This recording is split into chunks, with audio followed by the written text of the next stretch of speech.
You've probably seen the headline saying Toronto real estate is starving for inventory, with listings down nearly 19%. You would think prices are skyrocketing, right? Wrong. In reality, detached home prices in the city have fallen over 6%, and active buyers are flat out walking away. If you've walked through an open house lately in High Park Junction or Riverdale, you felt the difference. Buyers do not want to play games, and they're rejecting properties they would have fought over just a few years ago. To navigate this new market, I'm mapping out three things today. First, the 10 hidden deal breakers, from bait pricing to repair bills that are instantly killing sales. Second, the rising condo fee squeeze that is quietly destroying buyer purchasing power. And third, the exact action plan buyers and sellers must use to win in this market. Let's look at the data right now. Even though listings are down, the numbers tell a different story. Detached homes in the city have dipped 6.5% year over year to an average of 1.6 million, while condos have taken the hardest hit, dropping nearly 10%. Here's why the rules have changed. The Toronto real estate market in late spring of 2026 isn't in that frantic, emotional, panic buying phase. The Bank of Canada has adjusted its benchmark rate, which is currently sitting at 2.25%. What we have right now is a market driven by end users, real people who want a home to live in, not real estate investors trying to flip paper or make a quick buck. To give you some perspective, let's look at the actual numbers from the Toronto Regional Real Estate Board for May 2026. If you look at the chart, you'll see something interesting. Sales are actually up over 6% compared to last year, and new listings are down significantly. On paper, you would think that means home prices are going up. But look at the prices. Overall prices are actually down. In the city of Toronto, detached homes are averaging about 1.6 million, and condos have felt the hardest hit, dropping 9.5% to an average of just under $640,000, which tells us that buyers are active, but they're incredibly picky.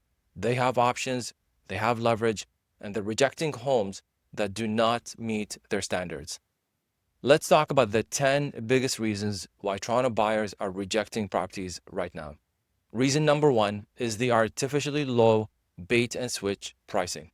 We've seen it all. A gorgeous semi-detached in Leslieville is listed at $899,000. You know it's worth $1.2 million.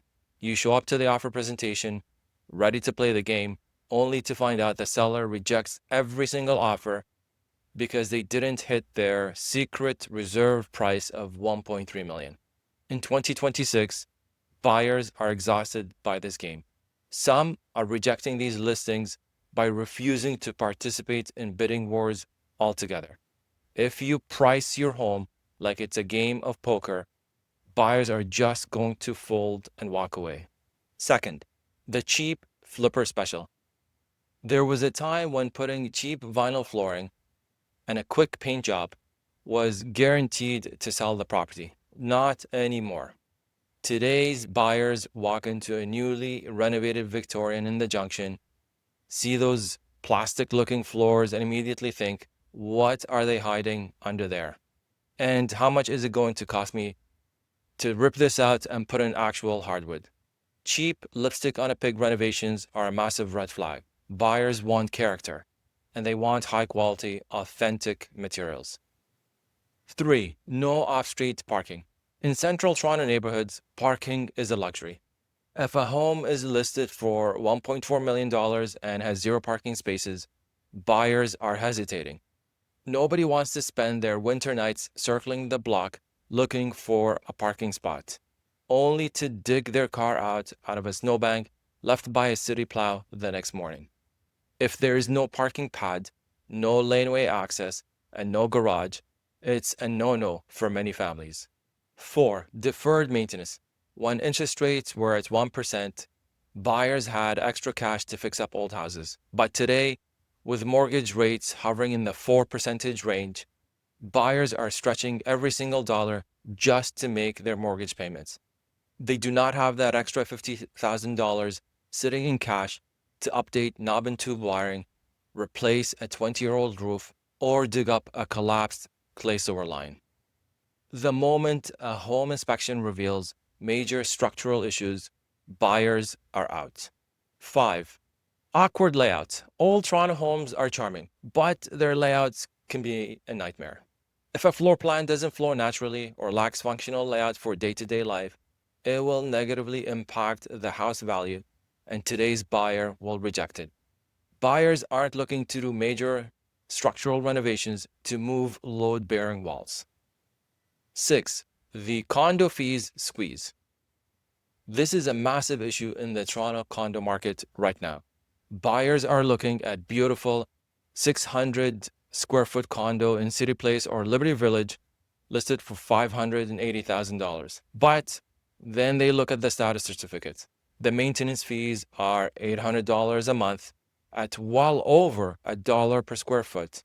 Buyers calculate their total monthly carrying costs and realize that high maintenance fees destroy their purchasing power.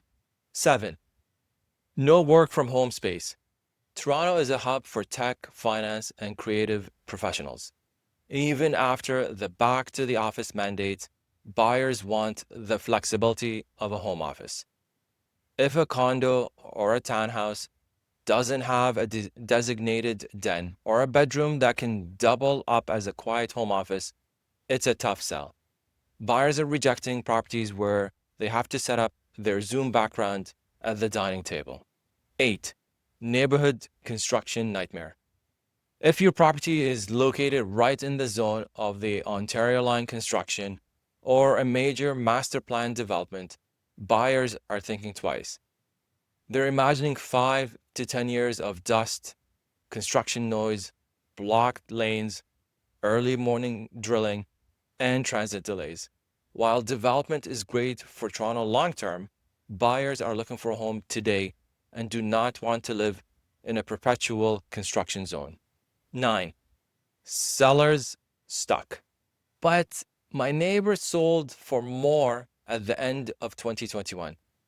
This is a psychological hurdle. Some sellers look at what their neighbor's house sold for at the absolute peak of the market and refuse to accept that those days are gone. They list their home at a price that doesn't align with today's realities. When a house sits on the market for 45 or 60 days, it gets labeled as stale. Buyers assume there's something wrong with it, and they reject it without even booking a showing. It will attract lowball offers from buyers looking for deals. 10. Presentation and odors. Right now, buyers have options. They're walking out of cluttered, pet-heavy homes within seconds and driving straight to immaculate, professionally staged property down the street. If you're selling a home today, you aren't just competing on price, you're competing on presentation. If you refuse to declutter, deep clean, or relocate your pets for viewings, you're actively helping your neighbor sell their house by using your house as a comparable. I don't share this to discourage you. Whether you're planning to sell your place this year or you're looking to buy, this shift in buyer behavior actually creates some incredible opportunities if you know how to play your cards right. Here are your actions to win in today's Toronto market. If you are selling, price it to the current market condition and not the past. Look at the most recent solds and terminated listings from the last 30 days. Price your home accurately from day one to capture the serious buyers immediately. Selling your home in the first 2 weeks means you've priced your property where the market is at. Invest in high-value neutral prep. Do not do cheap cosmetic work. Instead, focus on deep cleaning, professional staging, and fixing the actual mechanics like updating an old furnace or patching a leaky roof so you can present a clean home inspection report up front. Address parking issue. If you do not have a front parking pad, make sure you have a transferable street permit to hand over to the buyer. Show them you've already solved their biggest headache. Now, on the flip side, if you're buying, look for those properties that have been sitting for 45 and more days on the market because of bad staging, outdated paint, or lazy marketing. That is where your opportunity lies. You have massive negotiating power to get a real deal. Run the numbers on the mechanicals. Do not be scared by a home that needs a new roof or an electrical update, as long as you can negotiate it into the price to cover these costs. It's often cheaper to fix those issues yourself than pay a premium for someone else's renovation. The Toronto real estate market is constantly evolving, but one thing remains true. The homes that are priced correctly, presented beautifully, and free of major surprises will always find a buyer. We are in a healthy, balanced market. Watch this video to know why waiting for Toronto houses to crash is costing you thousands of dollars.